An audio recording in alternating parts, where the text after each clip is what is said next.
বোনেরা, আজ বড় দুঃখ লাগে। 24 ঘন্টা যে আল্লাহ তোমাকে আমাকে বাঁচিয়ে রাখছে, খাইয়ে রাখছে, সুস্থ রাখছে, সেই আল্লাহর জন্য দৈনিক 5 বার কেন রুকু সিজদা দিও না?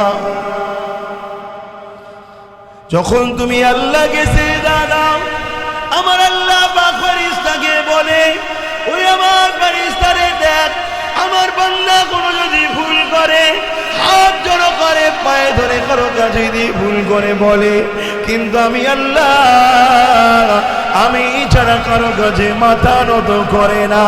দেখ রে দেখ, আমাকে যে মাথা নত করতে লেগেছে, এই যুবক রেখে দাও, যদি রেখে দাও, আল্লাহ পাক সিজদাকারীকে বড় পছন্দ করে।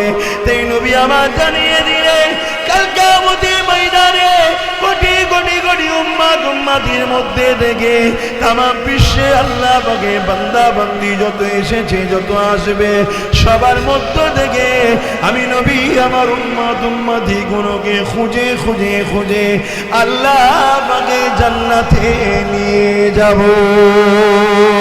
আম্মা জান হযরত আয়েশা সিদ্দিকা রাদিয়াল্লাহু তাআলা আনহা জিজ্ঞাসা করতে লাগলেন, ইয়া রাসূলুল্লাহ, ইয়া হাবিবাল্লাহ, আপনি আপনার উম্মত উম্মতি গুলোকে কি করে চিনবেন মানুষের মধ্যে? আল্লাহ নবী বলেছে, আয়েশা রে, আমার উম্মত উম্মতিরা আল্লাহকে সিজদা দেওয়ার জন্য ওই যে প্রস্তুতটা তৈরি হয়, উযু করে, এই উযুর জন্য মুখমণ্ডল হাতের কোন পর্যন্ত উযুর অংশ কোন আল্লাহ পাক নূর নূর আলো জ্যোতি বানিয়ে দেবে। আল্লাহ পাক কত দয়া করে আমার আপনার উপরে, আল্লাহ পাক কত ভালোবাসে আমাকে আপনাকে। এ যুবক রেখে দাও, আল্লাহ তুমি আমি যখন সিজদাটা করি, আমার রাসূলুল্লাহ জানিয়ে দিলেন, তোমার আমার কপালটা দুনিয়ার মানুষ দেখে বা তুমি আমি দেখি, মার্বেলে পড়লে মার্বেলের ওপরে পড়ে গেছে,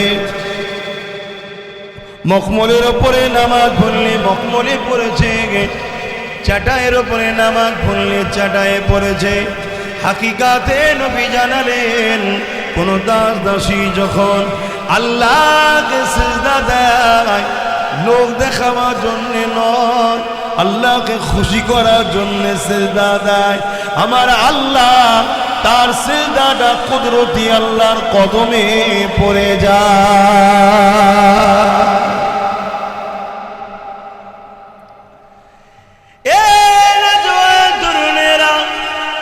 যখন কেউ সিজদায় পড়ে গিয়ে সুবহান রাব্বিল আলা তাসবিহ পড়ে, আল্লাহ ফেরেশতাদেরকে ডেকে ডেকে বলে, দেখ রে ফেরেশতা, ওই যে আমার বান্দা বান্দিটা কত গুনাহ করেছে, কত অন্যায় করেছে, গানে চলে গেছে, যাত্রায় চলে গেছে, ফাংশনেও গেছে, অন্যায় অনেক করে ফেলেছে, অন্যায়ের বোঝা মাথা হেঁট হয়ে গেছে, কিন্তু এই মুহূর্তে সে আমার কাছে মাথা নত করে দিয়ে আমার তারই প্রশংসা করতে লেগেছে, বলতে লেগেছে, সুবহান রাব্বিল আলা, আল্লাহ আপনি মহান পবিত্র, মহান পবিত্র, মহান পবিত্র। আমার আল্লাহ বলে, ফেরেশতা রে, তোরা সাক্ষী থেকে যা, আমি আল্লাহ ওর গুনাহ গুনাহ মাফ করে ওকে পবিত্র বানিয়ে দিলাম। হ্যাঁ আমার ভাইরা, হ্যাঁ আমার বোনেরা, হালকা বয়সে ফাঁকি দিচ্ছ, ইদিক উদিক করে ফেলছ, কমসে কম 24 ঘন্টার মধ্যে ঈশার সময় তো ফ্রি হয়ে যাও, ঘুমোবার আগে উযু করে সেজদা করো, কাজা নামাজগুলো আদায় করো, করে আল্লাহর কাছে কাঁদো যে আল্লাহ আমি কেন ফাঁকি দিই, তুমি আমার ব্যবস্থা করে দাও যেন আমি তোমার নামাজকে ভালোবেসে ফেলি। দেখবে এমন একটা টান এসে যাবে, তুমি সময়ও পাবে, তোমার দুনিয়াদারিও হবে, আবার নামাজের সময় নামাজও হচ্ছে। তুমি তো তোমার আল্লাহকে বলো, তুমি চেষ্টা করো ভালো হবার, ভালো তো করবে আল্লাহ, তুমি আমি তো চেষ্টাই করছি।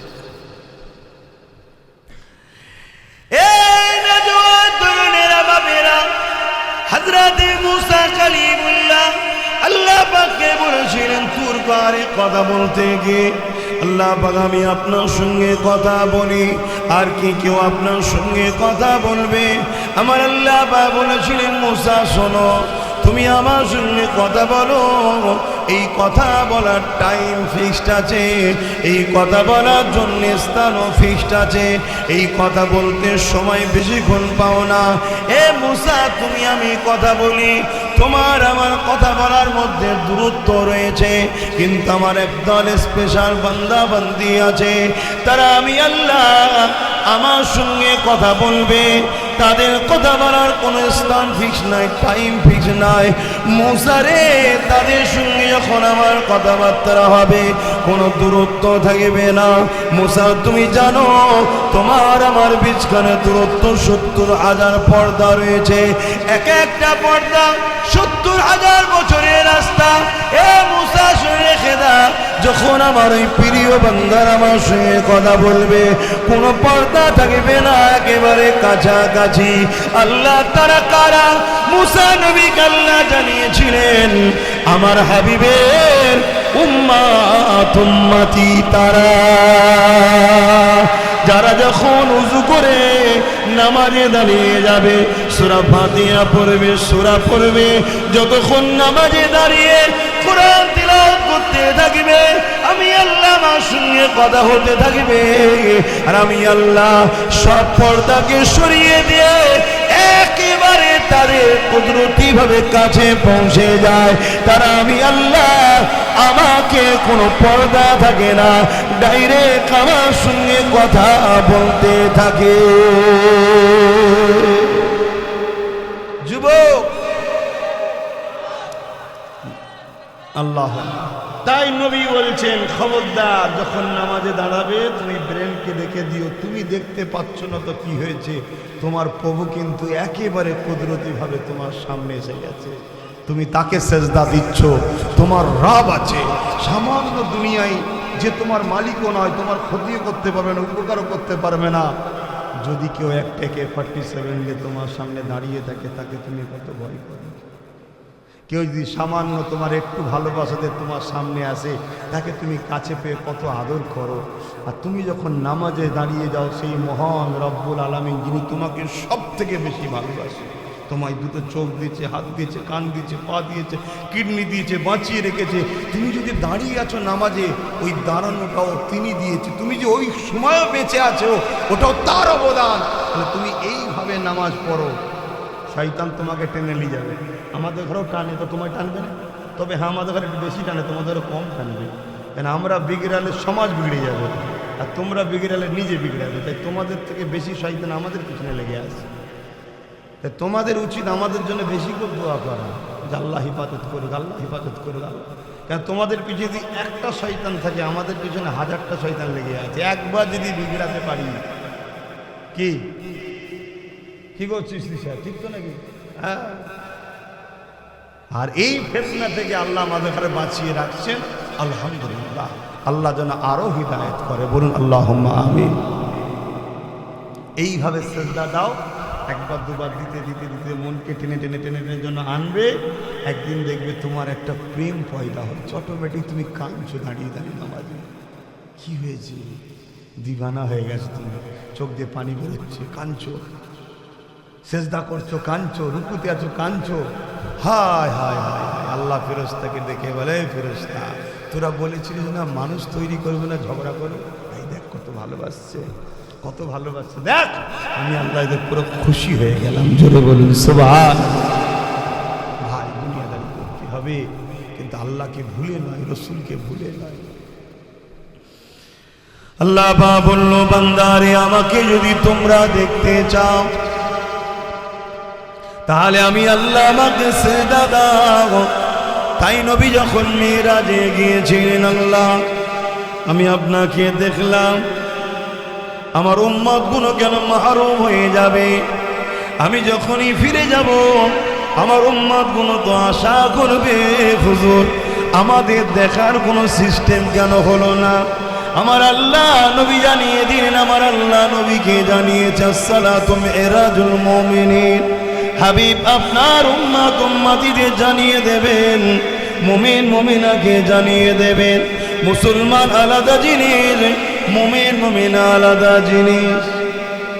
আপনার মুমিন মুমিনাকে জানিয়ে দেবেন, ওরা যখন নামাজে দাঁড়িয়ে যাবে আল্লাহর সঙ্গে মিরাজ দেখা শুরু হয়ে গেল।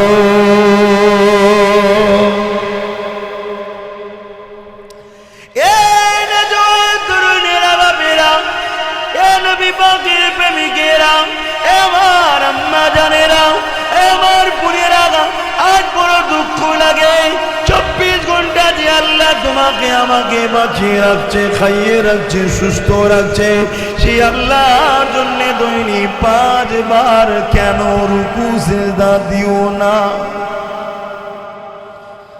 যখন তুমি আল্লাহকে সিজদা দাও, আমার আল্লাহ পাক ফেরেশতাকে বলে, ওই আমার ফেরেশতারে দেখ, আমার বান্দা কোনো যদি ভুল করে, হাত জড়ো করে, পায়ে ধরে কারো কাছে দিয়ে ভুল করে বলে, কিন্তু আমি আল্লাহ আমি ছাড়া কারো কাছে মাথা নত করে না। দেখ রে দেখ, আমাকে যে মাথা নত করতে লেগেছে, এই যুবক রেখে দাও, যদি রেখে দাও, আল্লাহ পাক সিজদাকারীকে বড় পছন্দ করে। তাই নবী আমার জানিয়ে দিলেন, কাল কিয়ামতের ময়দানে কোটি কোটি কোটি উম্মত উম্মতির মধ্যে থেকে তামাম বিশ্বে আল্লাহ পাকে বান্দা বান্দি যত এসেছে, যত আসবে, সবার মধ্য থেকে আমি নবী আমার উম্মত উম্মতি গুলোকে খুঁজে খুঁজে খুঁজে আল্লাহ পাকে জান্নাতে নিয়ে যাব। আম্মা জান হযরত আয়েশা সিদ্দিকা রাদিয়াল্লাহু তাআলা আনহা জিজ্ঞাসা করতে লাগলে, ইয়া রাসূলুল্লাহ, ইয়া হাবিবাল্লাহ, আপনি আপনার উম্মত উম্মতি গুলোকে কি করে চিনবেন মানুষের মধ্যে? আল্লাহ নবী বলেছে, আয়েশা রে, আমার উম্মত উম্মতিরা আল্লাহকে সিজদা দিবার জন্য ওই যে প্রস্তুতটা তৈরি হয়, উযু করে, এই উযুর জন্য মুখমণ্ডল হাতের কেন পর্যন্ত উযুর অংশ কোনো আল্লাহ পাক নূর নূর আলো জ্যোতি বানিয়ে দেবে। ভাই বোন, আব্বা আম্মা, নামাজ কাজা করবেন না, নামাজ পড়েন। আপনি তো পড়ে চেষ্টা করুন, কত মজা লাগে দেখবেন। আপনি একদিন দুদিন আসুন, আর এসে কিন্তু একটা কথা বলবেন, খোদা ঢুকে যখন পড়িছে আর বার করতে দেবেন না, প্রতিদিন যেন আসি এই ব্যবস্থাটা আপনি করে দেবেন। আর যদি খুব ব্যস্ত থাকেন কাজ কামের জড়িয়ে, অসংসার, ছেলে বুলে বউ বাচ্চা নিয়ে, আরও তো বেশি আসা দরকার। এসে আল্লাহর সঙ্গে কন্ট্যাক্ট করুন, যোগাযোগ করুন, করে বলুন, আল্লাহ আমি বড্ড ব্যস্ত থাকি, তাই সবসময় আসতে পারিনি, আপনি যদি আমাকে একটা ভালো রুজির ব্যবস্থা করে দেন, আমি টাইমে টাইমে আসবো, কথা দিচ্ছি। দেখবেন আল্লাহ দিয়ে দেবে, আর কিন্তু কথাটা পালন যাবে, ধোকা দেবেন না, ধ্বংস হয়ে যাবে। আসেন, ভুল মানুষের হয়ে যায়, তওবা করেন আল্লাহর কাছে, বেশি বেশি করে তওবা করে আল্লাহ পাকের কাছে কাঁদবেন যে আল্লাহ আপনি আমাকে মাফ করে দিন। আল্লাহ পাক তওবাকারীকে এত পছন্দ করেন। সবাই আপনারা জানেন, বনী ইসরাইল কওমের একটা যুবক ছিল, বড় পাপ করেছে, বড় অন্যায় করেছে, এই জন্যে গ্রামবাসী সবাই তাকে গ্রাম থেকে বার করে দিয়েছে। এই যুবকেরা, তরুণেরা, মানুষ তার উপর অতিষ্ঠ হয়ে দাঁড়িয়ে দিয়েছে। একদিন সেই জঙ্গলে একা থাকতে থাকতে মৃত্যুর দিকে চলে এসেছে। এবারে সে মৃত্যুর কোণে ঢলতে লেগেছে। ডান দিকে দেখে কেউ নেই, বাঁ দিকে দেখে কেউ নেই, সামনে দেখে কেউ নেই, পিছনে দেখে কেউ নেই, চতুর্দিকে কাউকে দেখতে পাইনি, একা। ওই সময় সে আসমানে দিয়ে মুখ তুলে বলতে লেগেছে, তামাম কায়নাতের মালিক আল্লাহ, জীবনে কখনো তোমার কাজ তো আমি করলাম না, অথচ অন্যায় ভুল করতে করতে এত করেছি, মানুষ বিরক্ত হয়ে আমাকে গ্রাম থেকে তাড়িয়ে দিয়েছে। আমার আল্লাহ, এখন আমি একা হয়ে গেছি, কেউ আমার কোনো দিকে না, আমার জীবনের শেষ জিন্দগির দিকে যাচ্ছে লেগেছি।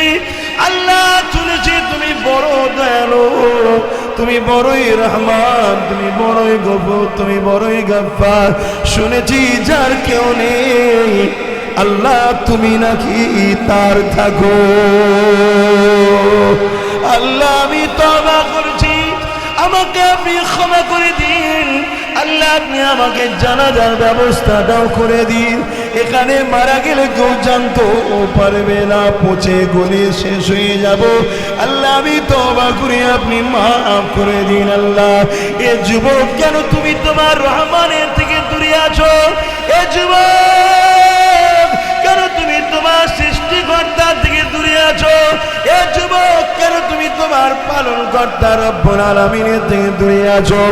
আমার মা বোনেরা, বাপ ভাইরা, কেন সে আল্লাহ থেকে দূরে আছে যিনি তোমাকে আশরাফুল মখলুকাত করেছে, কুকুর গরু ছাগল না বানিয়ে শ্রেষ্ঠ মখলুক করেছে, শ্রেষ্ঠ নবীর উম্মত করেছে? সেই আল্লাহ থেকে কেন দূরে রয়েছে? ওই সময় যুবকটা ইন্তেকাল হলো। এমন সময়তে দেখা যায় এই যুবকেরা গায়েবী ভাবে প্রতিটা মানুষের ঘরের দরজায় দরজায় লেখা হয়ে গেছে, অমুক এলাকায় অমুক জঙ্গলে আল্লাহ পাকের একটা বন্ধু মারা গেছে, তার জানাজা পড়ার জন্য সবাইকে আদেশ দেওয়া হচ্ছে। সবাই গিয়ে দেখলো এ তো সেই বদমাইশটা, এ তো সেই বদমাইশটা।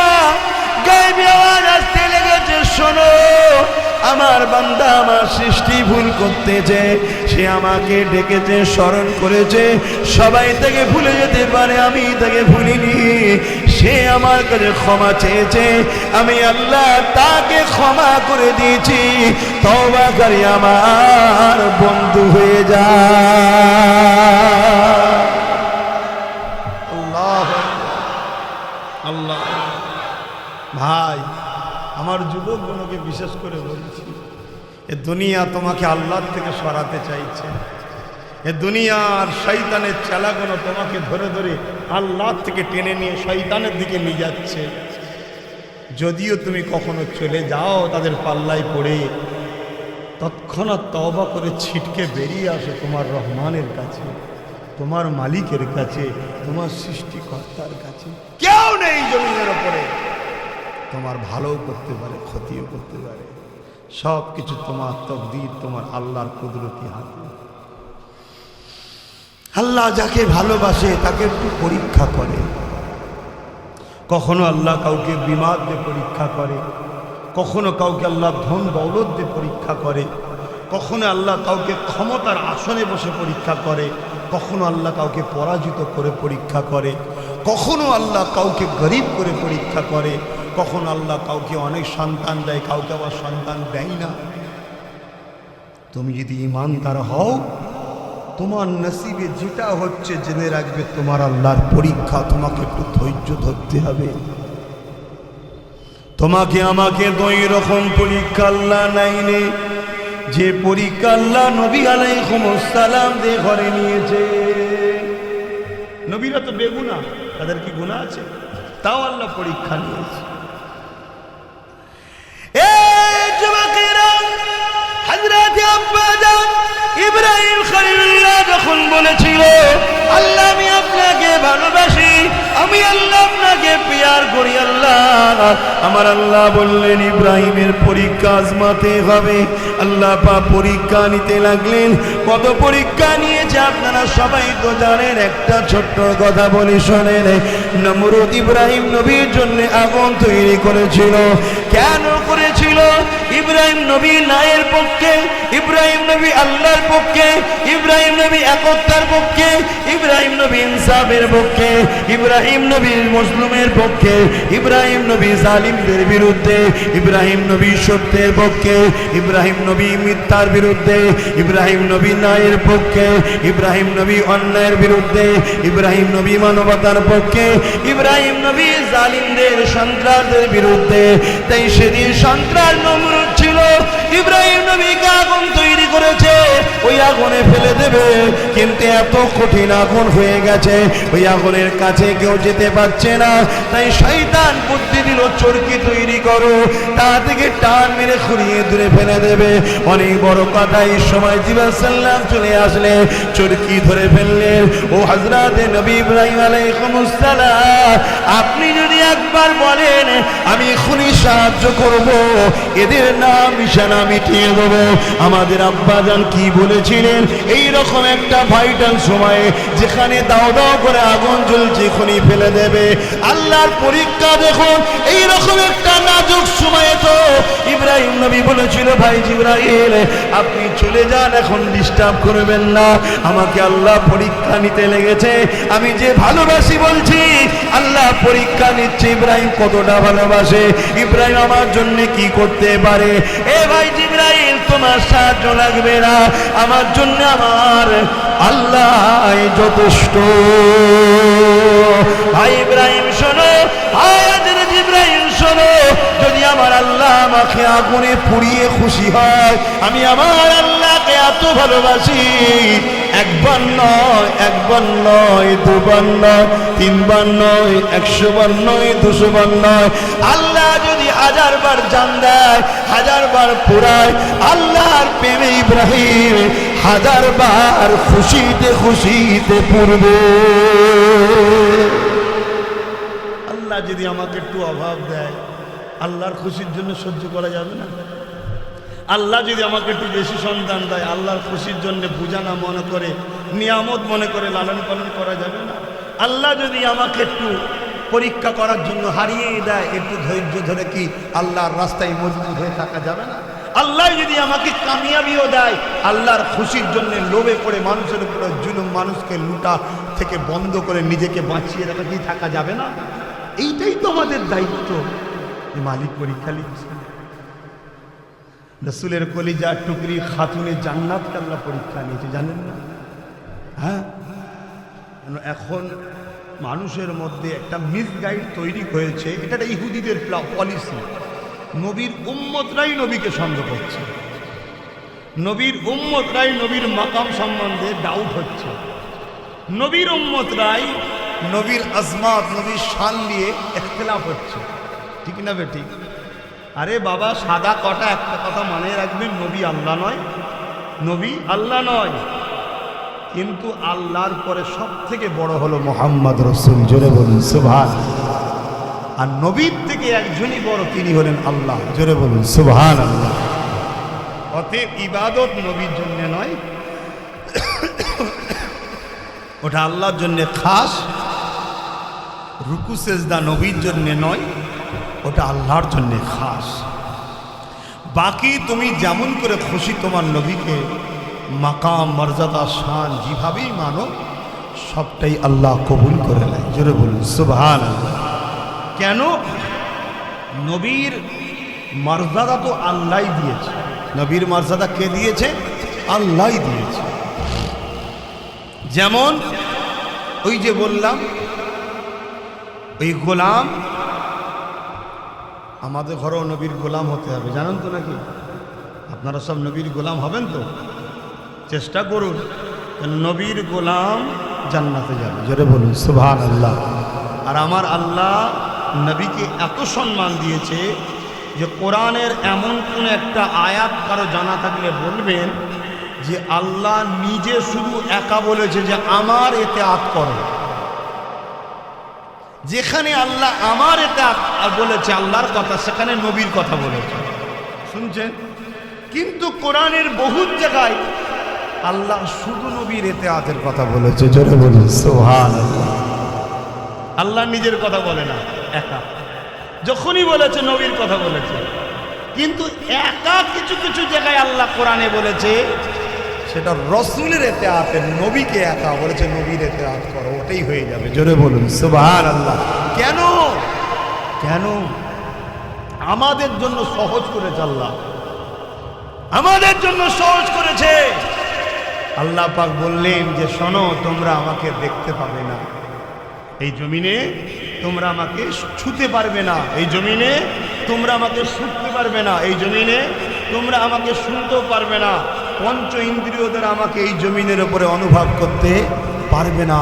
তাই আমার দাসত্ব, আমার ইসলামের কর্মকাণ্ড তোমাদের জন্য কঠিন হবে।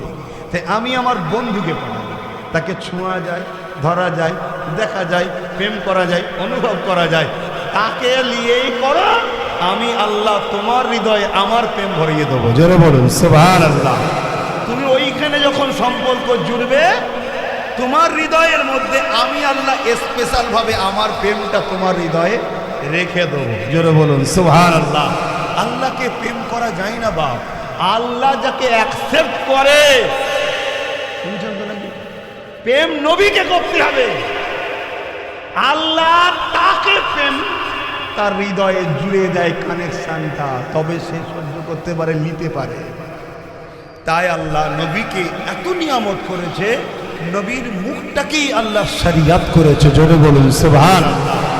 নবী মুখ দিয়ে যেটা বলে সেটা আল্লাহরই কথা বলে। জোরে বলুন সুবহানাল্লাহ। নবী মুখ দিয়ে যেটা বলে ইজাজত ছাড়া বলে না। জোরে বলুন সুবহানাল্লাহ। নবী মুখ দিয়ে যেটা বলে নারাজ করার কথা বলে না। জোরে বলুন সুবহানাল্লাহ। আর নবীর মুখটাই আমাদের জন্য আগে, নবীর মুখটাকে ফলো করে কোরআন মানার নাম হলো ঈমান। জোরে বলুন সুবহানাল্লাহ। নবীর মুখকে ফলো করে ফেরেশতা আছে বিশ্বাস করার নাম ঈমান। নবীর মুখকে ফলো করে আখিরাত কিয়ামত আছে মেনে নিবার নাম হলো ঈমান। জোরে বলুন সুবহানাল্লাহ। আমি তাওরাতে পড়েছি আখিরাত আছে, ঈমান নয়। শুনছেন না শোনেননি? ওটা ওই সময় ছিল। জবুরে পড়েছি কিয়ামত হবে, ঈমান হবে নাকি? না, মুহাম্মদ রাসূল বলেছে কিয়ামত আছে, এটা হলো ঈমান। জোরে বলুন সুবহানাল্লাহ। আল্লাহ নিজে, কেউ যদি জিজ্ঞেস করে যে আল্লাহ কে, আপনি কি উত্তর দেবেন বলুন? আল্লাহ তার একটা ডিফিনিশন, সংজ্ঞা দিয়েছেন না দেয়নি কোরআনে, যেটা সূরা ইখলাস রে বাবা, জানেন তো সবাই। যদি কোনো অমুসলিম ভাই জিজ্ঞেস করেন আল্লাহ কে, আপনি কি বলবেন? পড়ুন পড়ুন, সূরা ইখলাস পড়ুন। সবাই বলেন কুল হু, এই বড় কাবলাম কুল, এটা রিসালাত না এটা তাওহীদ? এটা রিসালাত না তাওহীদ? রিসালাত মানে হচ্ছে নবী, তাওহীদ হচ্ছে আল্লাহ, একত্ববাদ আল্লাহ, আর রিসালাত মুহাম্মদ রাসূল। তা আল্লাহ মক্কার মুশরিকরা জিজ্ঞেস করছে মুহাম্মদ আল্লাহ কে সাল্লাল্লাহু আলাইহি ওয়াসাল্লাম। আল্লাহ বলছেন কুল হুয়াল্লাহু আহাদ। আল্লাহ তো বলতে পারতে হাবিব, যখনই জিজ্ঞেস করেছি আল্লাহকে, হুয়াল্লাহু আহাদ, আল্লাহ তিনি যিনি এক। আল্লাহ বলছে না, আমার হাবিব বলো তুমি আল্লাহ এক। তোমার বলাই আল্লাহ এক যারা মানবে তারাই ঈমানদার। জোরে বলুন সুবহানাল্লাহ। কারো মুখ থেকে শোনাই লিবা আল্লাহ এক ঈমান নয়, তোমার মুখের বলাই আল্লাহ একটা হলেন না। নবীর মুখটার মর্যাদা কে দিচ্ছে? সেই নবী বলছে কাব বিন রাবিয়াকে, যা তোকে আমি ডিউটি দিয়ে দিলাম, তুই জান্নাতে আমার নকর হবি, চাকর হবি। জোরে বলুন সুবহানাল্লাহ। নবীকে ধরেন, নবীর গোলাম হন। যুবক, নবীর গোলাম হন। রাত্রি যখন শোবে, একা একা কখনো যখন হবে, মনে মনে দরুদ পড়বেন। মদিনা ডাইরেক্ট না থাকলেও ক্যালেন্ডারেও তো ছবি আছে সবুজ গম্বুজের, চোখ বন্ধ করবে, সবুজ গম্বুজকে খেয়াল করবেন, দরুদ পড়বেন। আকাকে বলবেন হুজুর আমাকে গোলাম হিসাবে কবুল করেন। আকা তো ওখানে কানেকশন করবে যে আল্লাহ এটাকে একটু আপনি কবুল করে নেন না। কথা বুঝে আসছে? অত সহজ নয় বাপ। আমি গল্প বলছি না, আপনাদের কি ডাউট হচ্ছে নাকি? গল্প বলছি না, কোরআনে আল্লাহ বলছে হাবিব আপনার দরবারে আসবে, আপনার দরবারে আসবে, আপনার কাছে এসে আপনাকে সাথে করে নিয়ে আমার কাছে ক্ষমা চাইবে। আপনি যদি একটু তার জন্য বলে দেন আমি তাকে কবুল করব। জোরে বলুন সুবহানাল্লাহ। শুনছেন তো নাকি? এখন অনেক গরিব আছে, সে নবীর দরবারে যেতে পারবে না, কি হবে? এই আয়াতের তাফসিরে মুফাসসিরিনরা বলেছে নবীর ওসিলা দিয়ে যে দোয়া করবে ওই দোয়াটা আল্লাহ কবুল করবে। জোরে বলুন সুবহানাল্লাহ। তাই আমরা বলি আল্লাহ আমার নবীর খাতিরে আমার দোয়া কবুল করে, ঠিক না বেটে? এখন তো নবীর খাতিরে দোয়া কবুল করা বললে নাকি শিরক হয়ে যাবে। তাহলে কি গল্প চলছে সমাজে বুঝছেন? পৃথিবীতে দুটো জিনিস চলছে। সর্বপ্রথম আমাকে নবীর প্রেম থেকে সরাচ্ছে, দ্বিতীয় হচ্ছে আমার ভেতরটাকে খারাপ করার জন্য হারাম খাওয়ানো চলছে। এই দুটো থেকে আমাদের ঘরে বাঁচতে হবে। আমার বক্তব্য এটা রসুল থেকে আমাদের ঘরে সরাতে চাইছে। সময় সংক্ষেপ, আমি বেশি বলতে পারছি না, তবে একটা কথা বলবো, রসুলকে যারা ভালোবেসেছে, নবীর গোলামি যারা করেছে, তাদেরকে দেখুন তাদের মাকাম আল্লাহ কত করেছে। একটা মানুষ এই দাড়ি, আমি দাড়িকে খারাপ বলছি না, নাউজুবিল্লাহ, আমার মোজাদ্দেদ জামানের ওসিয়াতনামা বাড়িতে যদি থাকে, আজকে যেই খুলবেন দেখবেন ওসিয়াতনামার মধ্যে লেখা আছে, দাড়ি টুপি জুব্বা পাগড়িকে নিয়ে কেউ তুচ্ছ তাচ্ছিল্য করলে কাফের হয়ে যাবে। কেন? কার মুখে আছে বড় কথা নয়, ওটা নবীর পছন্দ। হজরতের পছন্দকে অস্বীকার করলে কাফের হয়, হজরতের পছন্দকে তুচ্ছ তাচ্ছিল্য করলে কি হয়? কাফের হয়। কেন? হজরতকে আঘাত দেওয়া হয়। শুনছেন তো নাকি? জামানার মুজাদ্দেদ, ঊনবিংশ শতাব্দীর উলিল আমরকে মানতেই হবে, কারণ নবী আর আসবে না, উলিল আমর বলবে। ঊনবিংশ শতাব্দীর পূর্ব ভারতে দিন ইসলামের প্রতিষ্ঠাটা উনি। শোনন বন্ধু, দিন ইসলামের প্রতিষ্ঠাতা উনি পূর্ব ভারতে, ওনার ওসিলায় দিন ইসলাম এসেছে পূর্ব ভারতে। অতএব আমি দাড়িকে খারাপ বলছি না, কিন্তু দাড়িটা রাইসুল মুনাফিক আব্দুল্লাহ ইবনে উবাইয়ের মুখে রয়েছে, পাগড়ি রয়েছে, নবীর পিছনে দাঁড়িয়ে নামাজ পড়ে। আল্লাহ নবী ও মুনাফিক ও সব থেকে নিকৃষ্ট জাহান্নামে যাবে। ভাই একটু খেয়াল করেন, এই কথাটা বলে ছেড়ে দেবো। বিরক্ত হচ্ছেন নাকি পিছনের ভাইয়েরা, যুবকরা বিরক্ত হচ্ছ? তোমাদের বিষয়ে বলছি, শোনো, তোমাদের রাস্তা এখনো খোলা আছে, তোমরা একটু ফিরে আসো, নবীর সঙ্গে দিলটা লাগিয়ে দাও, নবীর কদমে জানটাকে দান করে দাও। একটা ইহুদি ঘরের ছেলে, একটা লোকের নাম বললাম কি? আব্দুল্লাহ ইবনে উবাই, রাইসুল মুনাফিক, মুখ ভর্তি দাড়ি, মাথায় পাগড়ি, বড় জুব্বা, নবীর পিছনে নামাজ পড়ে সব সময়। শুনছেন? এই একটা লোক। আর একটা লোককে যুবক ছেলে, কে? যুবক ছেলে, ধর্মে সে ইহুদি। ধর্মে কি? একটু বলুন ইহুদি। কিন্তু আমার নবীকে এক ঝলক দেখার পরে নবীর আখলাক চরিত্র দেখেও দিবানা হয়ে গেল। শুনছেন? ভালো লাগে নবীকে। ইসলাম মানে নেই, রসুল বলে মানে নেই, ভালো লাগে। নবী যেখানে যায় নবীর পিছনে যায়। কথা বুঝছেন না? নবীকে মহব্বত করে, নবীর খেদমত করে। মদিনার নবাবিতে যখন নবী ঢোকে, ও জুতো নিয়ে জুতো করে নিয়ে দাঁড়িয়ে থাকে। কেন? ইহুদি, মসজিদে ঢোকে না। 7 বছর ঘুরেছে নবীর পেছনে। যুবকটা 7 বছর 7 ইয়ার্স ঘুরেছে নবীর পেছনে। একদিন নবী মদিনায় ঢুকে গেলেন, বেরিয়েছেন, জুতোটা অন্যজন দিচ্ছে। নবী বললেন, সেই যুবকটা কই? একজন সাহাবী বলেন, হুজুর অসুস্থ। আল্লাহ নবী বললেন, আহা, আমাকে বললেন চলো চলো। ইহুদির বাড়ি চলে গেলেন। বিমারে যদি আপনার পরা প্রতিবেশী অন্য ধর্মের লোকও পড়ে, তার খবর পেলে দেখতে যাবেন, কোনো অসুবিধা নেই, নবীর সুন্নাত হবে। কথা বুঝে আসছেন?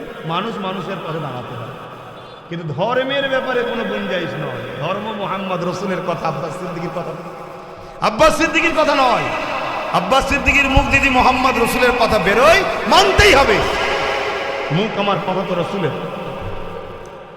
খুব মন দিয়ে শোনো যুবকরা, আল্লাহ তো মুসলমানের ঘরে পাঠিয়েছে, ইমানের ঘরে পাঠিয়েছে, এরপরও যদি জান্নাত না যেতে পারো, কত খারাপ হয়ে যাবে।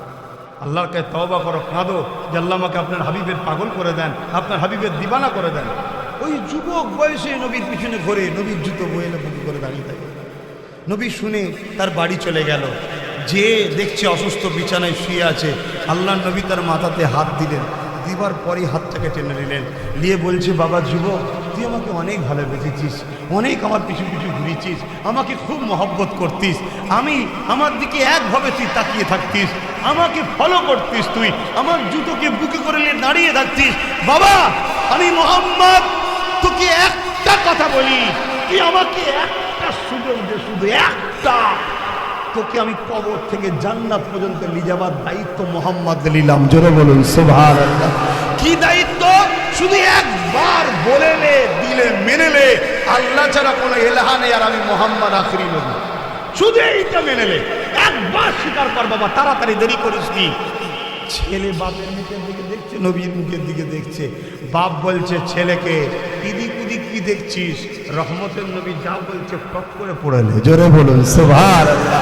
ছেলেটা পড়তে দেরি, লা ইলাহা ইল্লাল্লাহ মুহাম্মাদুর রাসূলুল্লাহ, আশহাদু আল্লা ইলাহা ইল্লাল্লাহ ওয়াহদাহু লা শারীকা লাহু ওয়া আশহাদু আন্না মুহাম্মাদান আবদুহু ওয়া রাসূলুহু। পড়তে দেরি, সবে লাভ দিয়ে পড়া শেষ হলো, শুধু অপেক্ষায় যেন একটা ছিল। পড়া শেষ হলো, ইন্না লিল্লাহি ওয়া ইন্না ইলাইহি রাজিউন, ইন্তেকাল হয়ে গেল। সাহাবা হুজুররা জিজ্ঞেস করছেন, হুজুর আপনি হাতটা দিয়ে টেনে নিলেন কেন? আল্লাহ নবী বললেন, বাবা আমি যখন হাতে হাত দিলাম মাথায়, আমি দেখলাম সালাম এসে গেল আজরাইলের, অলরেডি এসে গেছে, জান কবজ হবে। বাবা শোনো, এই ছেলেটার মাকাম কত, সম্মান কত, পৃথিবীতে যত বড়ই ওলি আসুক আর যত বড় গৌস আসুক, সবার থেকে বড় দরজা হলো সাহাবীদের। এই ছেলেটা সাহাবী হয়ে গেছে, দরজা এত বড় হয়ে গেল। জোরে বলুন সুবহানাল্লাহ। নবীর প্রেম, নবীর আদব, নবীর মোহাব্বত, ওকে জান্নাত যাওয়ার ব্যবস্থা আল্লাহ করিয়ে দিল। আর এইদিকে এত নামাজ, এত দাড়ি, এত টুপি, কিন্তু গাদ্দারের অন্তরে নবীর প্রেম ছিল না, মুনাফিক জাহান্নামে চলে গেল। আমাকে ভুল বুঝবেন না। আবার কেউ একজন আছে, তিনি হলেন সিদ্দিক আকবর, নবীকে আদবও করে, প্রেমও করে, দাড়িও রেখেছে, নামাজ পড়েছে। ওই যে সাহাবী, ওনার থেকেও আবু বকরের দরজা আরো বড়। জোরে বলুন সুবহানাল্লাহ। তাহলে বুঝতে পারছেন না পারেননি? কেউ যদি নামা ঈমান ও আমল দুটো নিয়ে যায়, সে হলো নাম্বার 1, আর ঈমান আছে আমল নেই, নাম্বার 2, আর আমল আছে ঈমান নেই, ও 0। আমি এইটা বুঝতে চাইছি। আজ পৃথিবী জুড়ে যদি কাউকে বলা হয় নামাজ পড়বি না, কেউ শুনবে? যে নামাজ পড়ে না সেও ঝগড়া লেগে যাবে, নামাজের বিরোধী করছিস তা মানে। কিন্তু বড় প্ল্যান করে শয়তানেরা আমার নবীর আদব, আজমত, প্রেম আমাদের থেকে সরাচ্ছে। মুহাম্মদ রসুল তিনি কতটা জানতেন, এটা পলিসি।